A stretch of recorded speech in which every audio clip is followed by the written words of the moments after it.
Structure of the event tonight.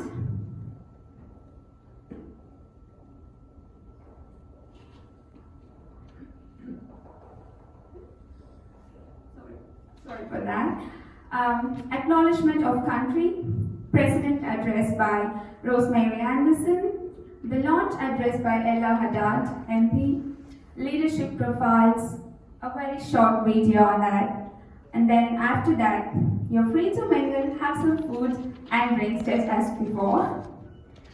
To begin with, I would like to welcome you all to the launch of Advancement of Ethnic Minorities in Education Leadership Association. You are here because you believe in our work. So we hope together we'll make a difference. It is unbelievable when one hears figures like this. 27.6% of employees in education are ethnic minorities, yet only 1.9% are in management or executive positions. That is a call to action right there, isn't it? We would like to especially welcome Ella Haddad, MP, Shadow Minister for Multicultural Affairs, Shadow Minister for Justice, Shadow Minister for Equality. Ella will be giving the launch address a little later. We also have Helen Horton, the Director of A Fairer World, Terry McCarthy, Assistant Director at Catholic Education Office, Presidents of Educational Professional Association, Jill Abel from NEET, Bronwyn Borman-Torrent from the Science Teachers Association, and of course, my manager from the Department of Education ITS, Joanne O'Brien. We also welcome our distinguished guests, our incredible supporters, without whom this organization would not exist. And lastly, I would like to welcome you all, especially those who have traveled as far as Northwest, the East Coast, and from Launceston. We appreciate you taking the time off your busy schedules to join us here today. Looking around the room, I would just like to comment on the fantastic traditional dress I see. How fantastic is this? You're looking amazingly nice. And of course me.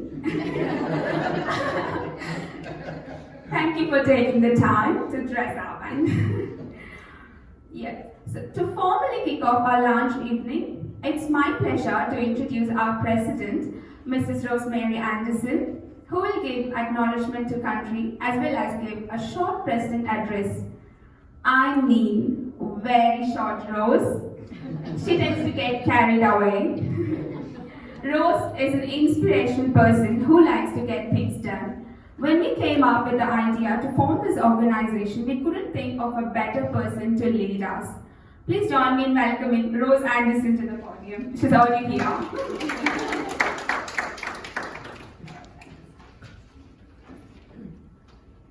Thank you, Rupa, for the warning.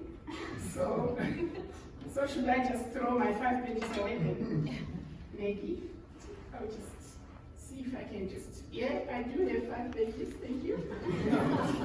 So maybe I should just stick to the top one. Yes. Okay.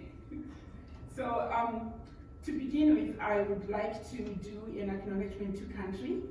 I need glasses for this. It's a special occasion. Today we are meeting on a Lutruwita Aboriginal land, sea and waterways. I acknowledge with deep respect the traditional owners of this land, the Muinina people for which we meet today. The Muinina people belong to the oldest continuing culture in the world. They cared and protected country for thousands of years. They knew this land, they lived on the land, and they died on these lands. I honor them.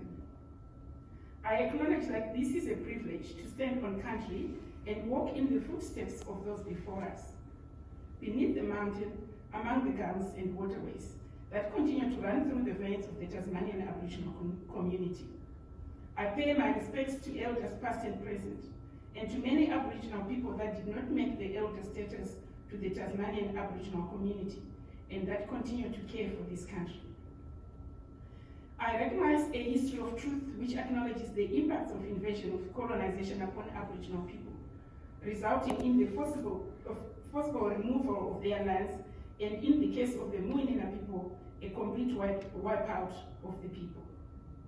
Can we just have a minute, please, to think about these words?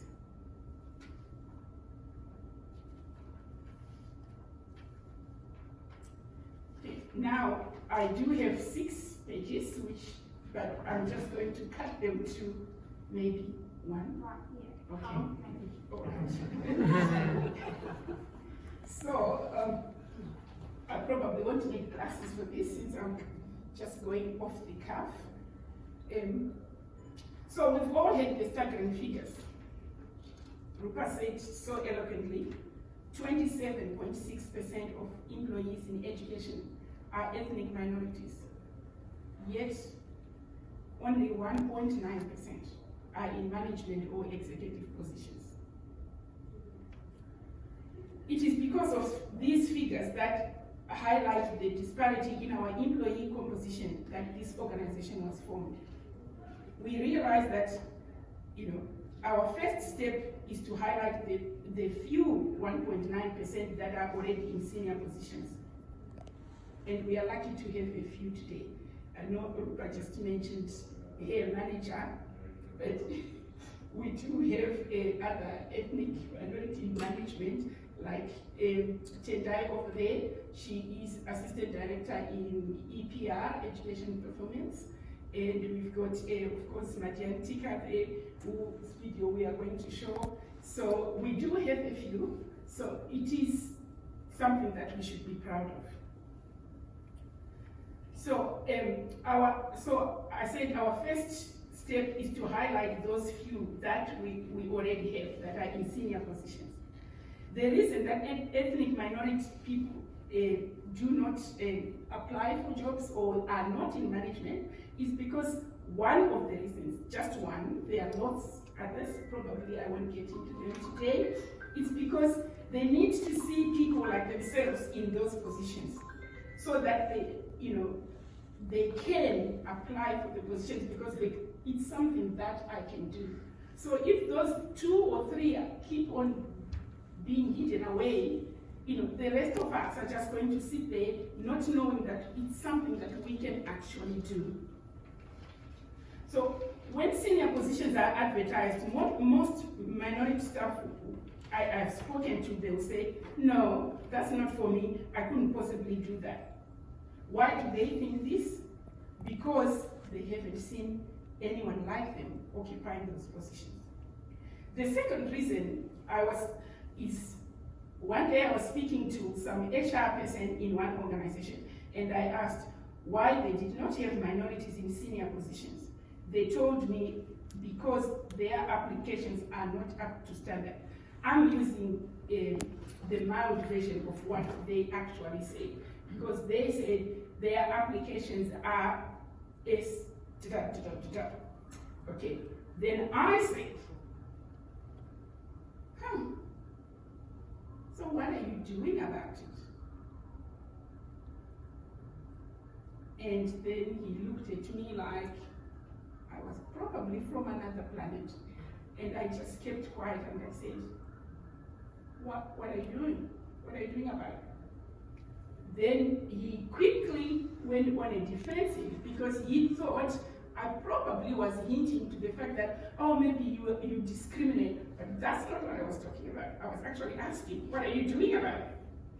And then because he thought I was talking about discrimination, he quickly told me that, oh no, we are equal opportunity employment. In fact, he didn't tell me. He showed me on the screen, on his computer, the paragraph. The paragraph, we all know the paragraph that says, for example, the Department of Education I work for, I don't know Catholic education, I'm sure you've got one, and IFT, you've got one too. They said, the Tasmanian government is equal opportunity, blah, blah, blah, everyone is treated the same. Then I said, that's, by the time it gets to that point, it's already too late. What are you doing to get them to apply? what are you doing? That's what we are going to do. We are going to get the minorities to apply so that they can be considered in that equal opportunity thing, because they are not applying, or if they do, their applications are Should I stop now? Yes. I must leave the other 7 pages. So that's the reason we have got this organization. Okay. So I am going to introduce ERA. So I will leave my other 7 pages and introduce ERA. I have the great honor to introduce our guest speaker tonight, Ella Haddad, Labour member for Clark. It is very appropriate that we have Ella addressing us tonight. Ella is the Shadow Minister for Multicultural Affairs. In addition, she also has other portfolio responsibilities such as Shadow Attorney General, Shadow Minister for Justice, Shadow Minister for Corrections, Shadow Minister for Housing, Shadow Minister for Equality. You really are in the right room. Right. Okay. Before entering Parliament, Ella worked in the Tasmanian Community Services sector and public sector.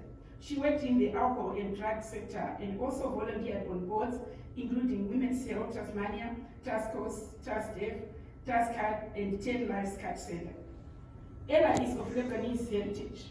Her father was raised in Peru before migrating to Melbourne with his parents and siblings in the 1960s. He met Ella's mom, the daughter of a Victorian dairy farmer, while working together in restaurants in Melbourne in the 1970s. Together, they moved to Hobart in the 1980s to start restaurants and ran 3 successful restaurants in the 90s in Hobart. Ella has a passion for social justice. That's why she's here. Fairness and everyone being treated with dignity and respect. She believes that the best policies of government can only be formed by talking to people affected by those communities.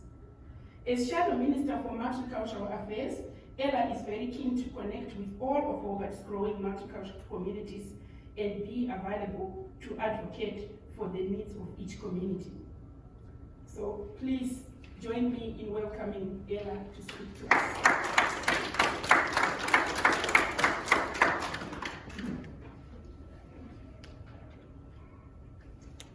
Thank you so much, Rose. I don't have 7 pages. I was really enjoying your speech. I wanted you to get through your pages. I was very much enjoying what you had to say. But thank you for inviting me along here today, Rupert. Thank you for involving me in tonight's event. And I want to start also by acknowledging the traditional owners of the land that we're meeting on and that we live and work on, literally the Tasmania, and acknowledge that this land was stolen, it was never ceded, and despite now more than 200 years of dispossession and oppression, that Australian Aboriginal communities right around the country maintain their various cultures, languages, and their Indigenous rights. I was really excited to be invited to come along and speak today because it's a very important role that this organisation is hoping to fill. And it's one that I think is increasingly the case. Often when I've given an acknowledgement of country, when I'm in a group of people from multicultural backgrounds, I like to recognise that for me, Australian culture is multiculturalism. I think we're the best example of multiculturalism in the world. And while we live alongside the oldest continuing culture on the planet, Australian Aboriginal people, we're actually living alongside that ancient culture with migrants who have been coming to this country for a very long time. And for me, Australian culture is all of those cultures. There's no such thing really in my head as just one Australian culture. It's made up of the various and many migrant communities that we're lucky to have living in this country. So you heard from Rose that my family is of Lebanese background. My family migrated to Australia and to Canada in the 60s, and some of them still live in Lebanon. So we're one of those families that's very split across the globe. And that was a really traumatic decision for my family to make. They came after a period of conflict. They didn't really want to leave their homeland, but they made their home in Melbourne. And not long after my grandparents arrived with their 9 children, my grandfather, who was the only English speaker in the family and had secured a job, unexpectedly died at about the age of 53, I think, 53 or 54. And my grandmother was left with the decision, do I go back to Lebanon where my family is and where all of my connections are, or do I stay in this new land that had only been here about a year? She had no English and she had 9 kids going through schools, and she made, I think, the bravest decision that she could, and that was to stay and make her life in Melbourne. And as a result, all of her children and grandchildren have gone on to contribute in various ways in small business, in public services, and for me now in politics. But Melbourne is a very multicultural city. When we moved here in Tasmania in the 80s, it wasn't quite what it is today. And I want to recognise how fantastic it is that our multicultural communities have continued to grow and expand. Because when we came here in the 80s, in Melbourne I was ethnically really boring, just the child of a Lebanese migrant and an Australian farmer's daughter. But here it was somehow a novelty, and that felt very unusual and strange. And people would say to me, they'd always ask this question, oh, you're Greek or Italian or something, aren't you? And when I'd say I'm Lebanese, people would kind of look at me a bit funny and think, what's that? So I learned to just say yes when they said, you're Greek or Italian or something. I'd just say, yeah. And I thought, well, I'm the or something in that sentence. And I felt really ashamed and embarrassed about my cultural heritage because we're living in a place that wasn't particularly multiculturally diverse. And I was really jealous of those Greek and Italian kids. Many of them were my friends and are still my friends, but I was really envious of them because they had cultural communities, they had associations, they had a hall, they had a festival, they had language classes that they got to go to on Sunday mornings, which they hated, and I was really jealous because I wanted to be going to classes and learning Arabic. But in that time, in that 30 odd years that my parents, well, my dad's back in Melbourne, but my family's lived here, there's now more than 150 or more countries represented in Tasmania's multicultural community and hundreds of languages spoken, and that's continuing to increase. And one of the most positive things about that is people are also very proud and bringing that of their individual cultures to Tasmania and enlivening the community here. But migrant communities, I was speaking to a friend who's involved with another newish organisation recently who really wants to press the fact that migrant communities bring much more than festivals and food and culture and restaurants, as my parents did, or probably conforming to stereotypes by doing that. And that's where an organisation like this, that is addressing a particularly important and very tangible employment need in Tasmania, comes into play, because there are lots of organisations that support migrant communities generally. There's Multicultural Council, the Migrant Resource Centre, CDAT, which is the new organisation talking about before, which is culturally and linguistically diverse communities Tasmania. And there are others as well who have a broad role in representing migrant communities. But recognising the employment needs, and as Rose articulated so clearly, those stats are really worrying, that there's 27% of the employment in the education system of people from ethnic minorities or multicultural backgrounds, and less than 2% are in senior executive and management roles.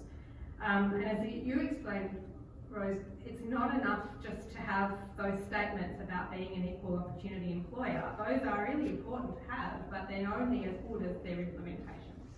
So that's what I mean by saying I think the policies of government only work if they are created by consulting with the people who are affected by those policies. That means actually speaking to people about what are the barriers to you applying for positions in that organisation. What are the barriers to you feeling like you want to apply for a position in a senior role? And I dare to guess that the breakdown will probably be similar across other sectors as well outside the education sector. And like you said as well, Rose, I think it's very important to acknowledge the people who are in those senior positions, so those roughly 2% who are in senior executive positions, because that can also feel very pressuring for people who do rise to those positions if they're on their own. It can feel like a lot of pressure to carry that, I think. and to feel like you have to be the one responsible to encourage other people of ethnic minorities to apply. So there needs to be systemic change within organisations to address those early barriers about involvement in the workplace and actually applying for those positions. Because it sounds like a bit of a cliche saying, but one of the things that I think I really like the sound of is that saying that people say you can't be what you can't see. We say it a lot of times in respect of women's involvement in elite sports, for example. You know, when young girls see professional sportswomen who are not called sportswomen, they're just professional cricketers and professional soccer players and competing in the Olympics because they're elite members of their sport. That inspires people, and I think that happens in the work setting as well. It's inspirational to see people taking those steps, but it shouldn't have to be. It should just be absolutely expected that people of all ethnic backgrounds, because as I said at the beginning, you know, Australia is completely made of migrant communities. It's so important that organisations like this can get in at that early stage, work with organisations and work with people, individuals wanting to apply for positions, to start to break down some of those barriers. And in time in the future, once that work really takes hold, it won't be a matter of feeling like it's an inspiration or that you can't be what you can't see, because it is what you'll see. You'll see people of all ethnic backgrounds filling positions in senior roles. Politics is one where we're really not kicking goals. You know, the parliament here is fairly diverse when it comes to gender, but that's about it. We're not very diverse when it comes to ethnicity, we're not very diverse when it comes to age or other kind of markers, social markers. But I'm really encouraged and inspired by the fact that this organisation has started. I'm glad that you've got a really beautiful pronounceable acronym. AEMEL sounds really nice. For your long name, Advancement of Ethnic Minorities in Education Leadership Association. I think it's really you're to be commended for beginning this organisation and putting in the hard work and the hard yards to bring this off the ground. I know that you will just go from strength to strength, and we'll start to see tangible change in our education systems as a result of the work that you're doing. So thank you, and thanks very much. I feel very honoured to have been invited to be a part of tonight's event. And I'm very accessible and easy to find, so if you ever want to chat to me about any policy issues or other issues affecting government, then please get in touch with me anytime.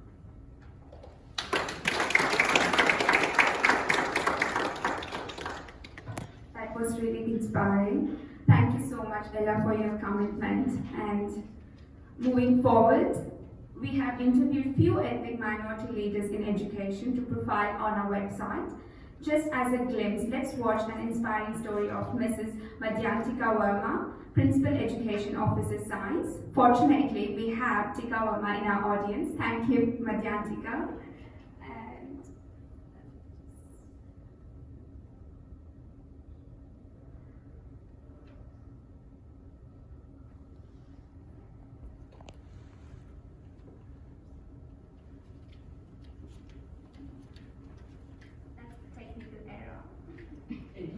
You are in IGS? Yes. Is it on?